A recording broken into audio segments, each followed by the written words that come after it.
अल्लाह की लानत हो सूद खाने वाले पर, सूद खिलाने वाले पर, सूद की गवाही देने वाले पर और सूद को लिखने वाले पर। और आपने आगे ये भी फरमाया वहुम सवा, सबके सब बराबर हैं, खाने वाला भी बराबर, खिलाने वाला भी बराबर, सूद लिखने वाला भी बराबर और सूद की गवाही देने वाला भी बराबर। आज ये काम भी बड़े धड़ल्ले से हो रहा है। कोई बंधन लोन चल रहा है साहब, औरतों को लोन दिया जा रहा है, बैंक वाला आता है मर्दों को किनारे करके पहले औरतों से बात करता है, तुम्हें लोन चाहिए,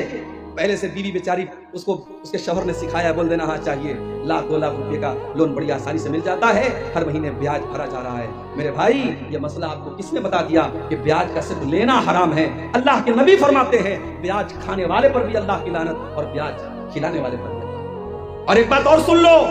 ब्याज खाने के बाद अगर आप नमाज पढ़ रहे हैं, हज भी कर रहे हैं, उम्रा भी कर रहे हैं,